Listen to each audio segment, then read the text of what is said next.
Okay guys, welcome to Motivational March. My name is Kitty and today I'm talking to you about growing your business using events. So as performers or as instructors, we're all running a business, whether your business is your performing or whether your business is your teaching, your school, whatever. We're all running some kind of a business and we need to think about how we can grow that business. Now, I've talked to you a lot about using social media to grow that business.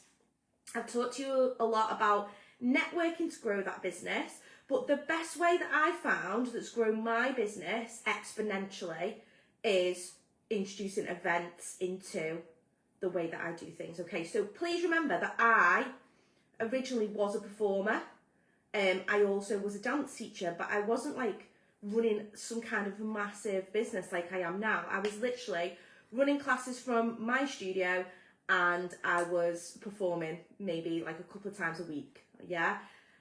This business has grown because of the way that I've implemented that feedback loop, which I taught you about last week. So I'm going to link that video below. If you've not watched the video about the feedback loop, please go back and watch it because it's going to show you how I've incorporated different things that feed back into all my other things, like how to book me as a performer, how to book me as an instructor, how to join my online classes, how to come to an event, and how all the people that come to one will usually buy into multiple, and that's how your business grows. Okay, so if you've not watched that yet, watch that first and then come back to this video.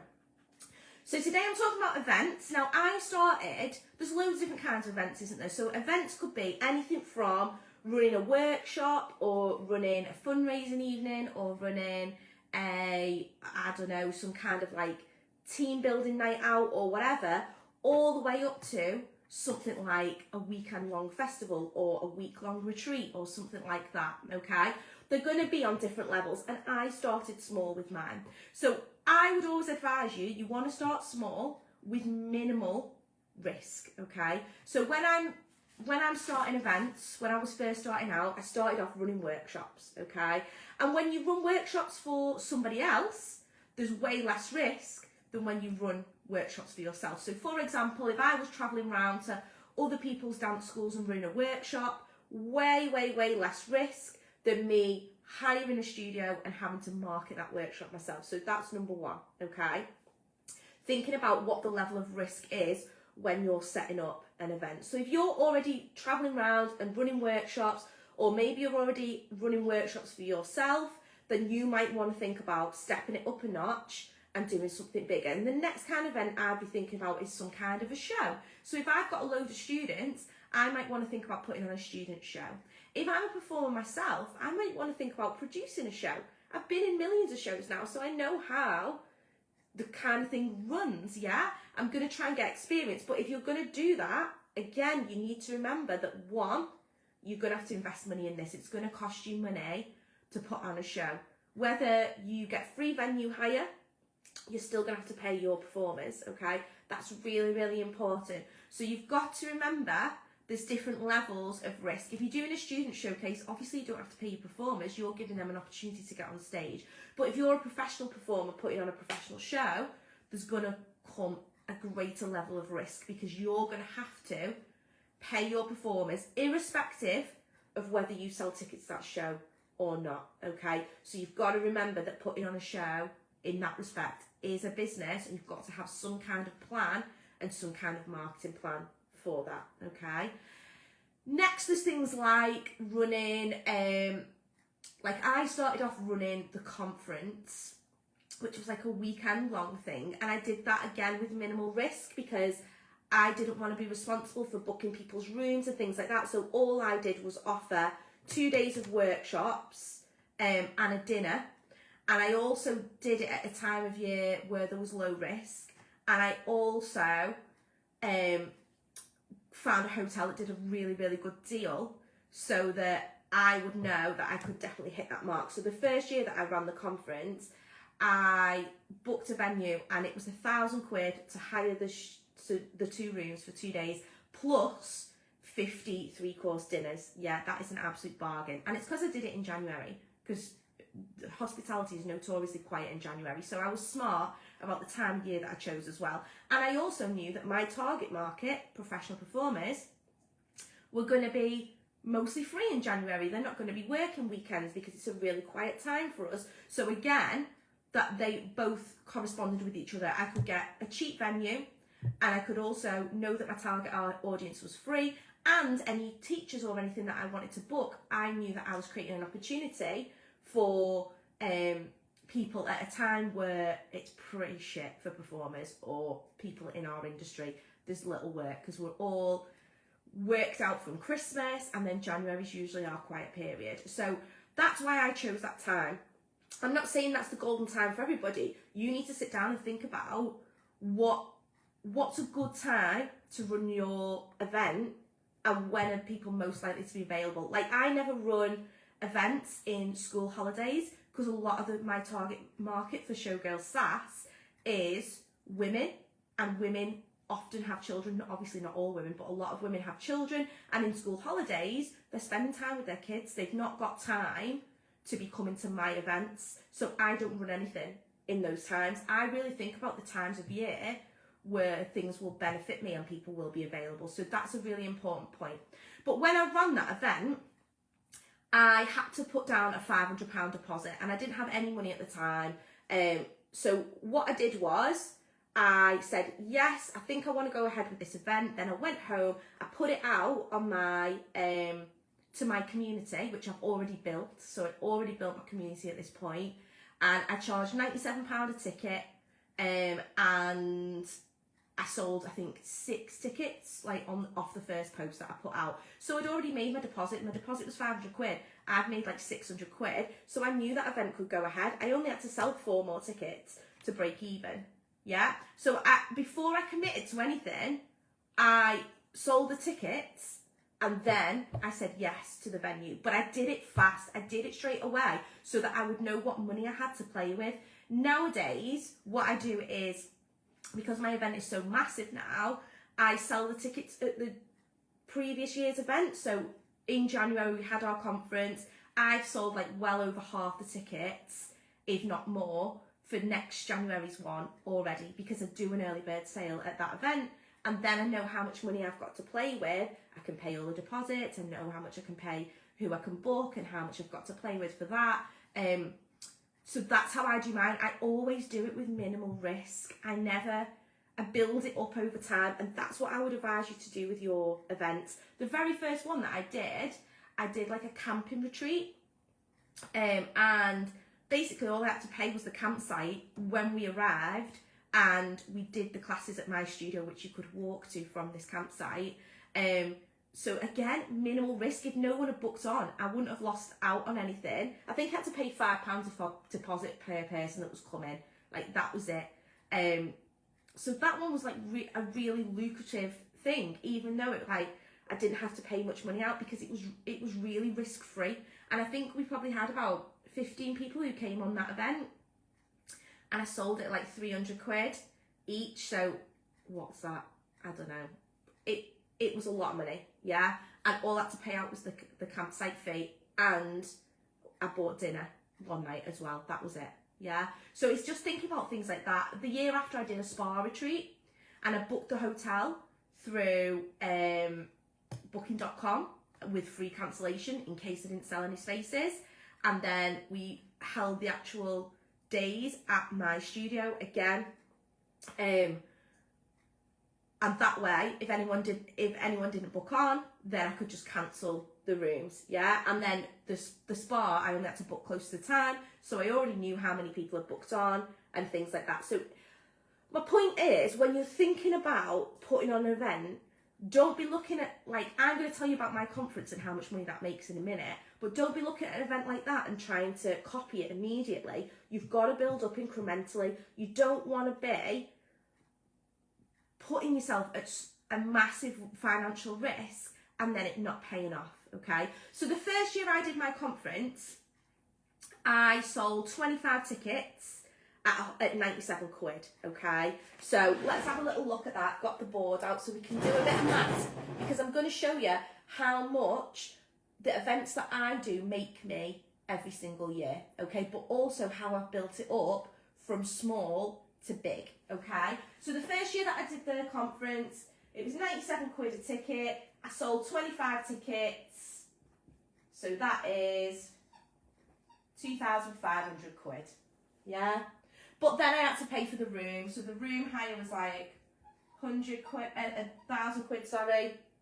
And then I think I booked 2 instructors and they cost me 500 quid. So I made £1,000 off that.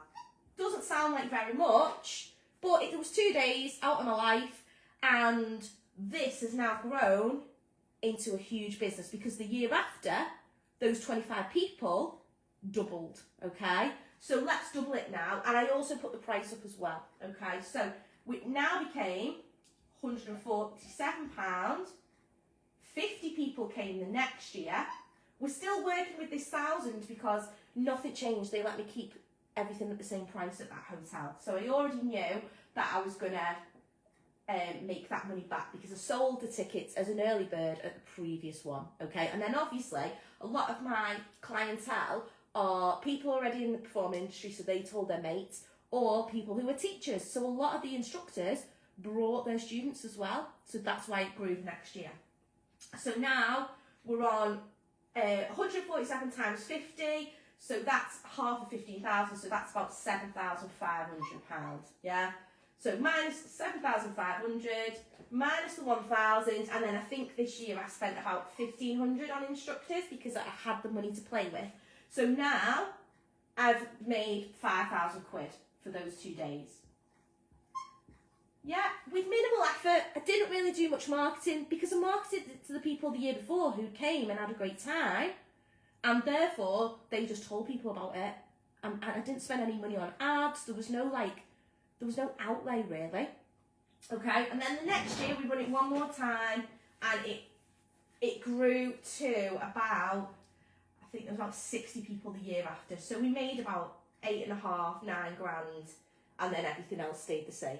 Yeah, so that meant this has gone up to 7 grand. And then at this point we'd outgrew the venue, okay? So then I had to find a bigger venue to fit more people in because I couldn't make any more money or make any more profit because I couldn't fit any more people in the venue. And the only way to do that was putting the ticket prices up as well. Okay, so instead of putting the ticket prices up, well, I did put the ticket prices up the next year because it was more expensive for the venue. The next year it became 197 quid. But I still always did that early bird offer of 147. Let me get a better pen because this one's really nice. Yeah, so I still always did that. That was no good either. I still always did that early bird offer of 147 quid for the majority of the people. So the majority of the people bought in January at 147 quid, and it was only the odd ones that paid the 197 quid. Okay, so let's say even though it is 197 quid to come, let's keep it at 147 quid because the majority of people buy the early bird deal. Yeah, so we've got £147. Now I've got a venue that holds 100 people. Okay, so times 100. So now we're making £14,700.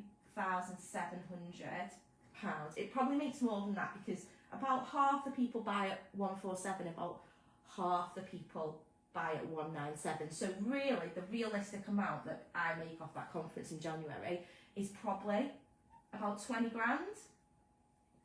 But I also have to have more staff now and pay them more, yeah, because there's more stuff going on. So now the venue costs more. The venue costs me about 2,000 quid. Then the food for 100 people is about 4 grand.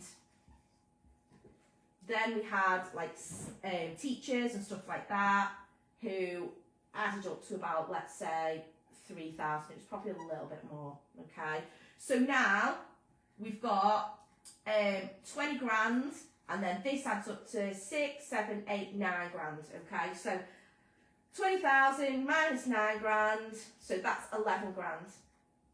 So for that event, I don't sell physical tickets, so there's no cost to that. I don't have any marketing outlay because I just do it all organically to the people who've come the year before and to my community that are in other things. And I also have my instructor training now, so my instructors sell it to their students. We do an affiliate program. I make 11 grand for 2 days work, and I don't even do 2 days work in that because my instructors do everything. I teach like 2 sessions, and then the other instructors teach everything else. I'm just like the organising or joining in their sessions or taking videos, things like that. That is like a massive amount of money to bring in for minimal work, isn't it? Yeah? So that's just from one event a year. Now I run multiple events. So I've got a retreat, I've got 3 day of cabaret days, and I have the conference, along with workshops and stuff like that, but I'm not counting them because they're not as on a large scale as this. And I'm going to stop drawing that because you can't even see what's going on here. But for the retreat, I sell that at £500 each, and then I have to pay like, my overheads are probably 2.5 grand. So for those 4 days, I probably make 3.5 grand. Yeah, but I'm not working those whole 4 days. Like, we have a day where people just arrive and we get in the hot tub. Then I teach for 2 days, and then we have a leisure day, and then we go home. Yeah, it's a really good way of me networking with people. From the last retreat I've just done, the majority of people have booked on it straight away.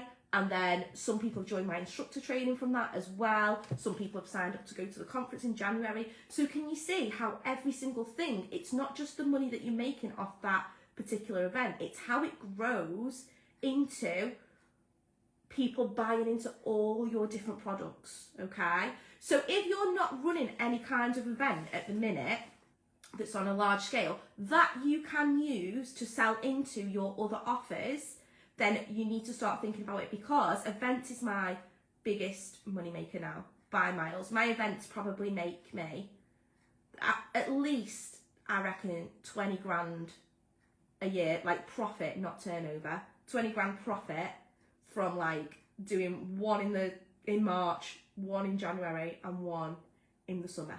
Yeah, and I could have like much better profit margins if I like looked for cheaper instructors or whatever. I just don't. I like pay people what I think they should be paid, and now obviously because I know I've got the money to play with, I get like nice venues and stuff like that. But you can do it on like a much cheaper scale and have obviously a greater profit margin than the ones that I necessarily have. Does that make sense? Yeah, I'm telling you these things, guys, because just because you're a performer or instructor doesn't mean you can't grow a big business that's really profitable. And I want to show you that you don't have to be working your arse off 24/7 to make that level of money. Like 20 grand for what, let's say 6 days work a year is insane. And I'm not like paying out for any kind of marketing bills or anything like that, because all the people that come are people that are in all my other offers or are students of the people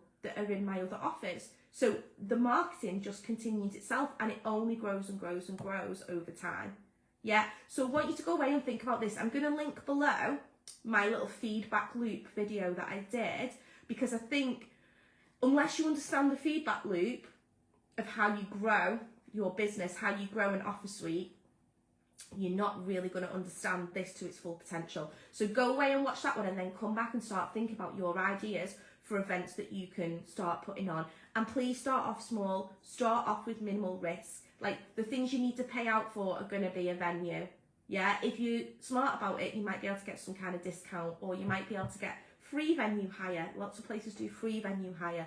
You might be able to get, you'll be able to get discounts on things, but there are things you're going to have to pay for, like event insurance. Yeah, if you want to have like a videographer or a content creator come in and document your event, you're going to need to pay for things like that. If you're having extra outside instructors, you're going to need to pay for that. If you're selling tickets, you're going to have to think about what ticketing platform you're using.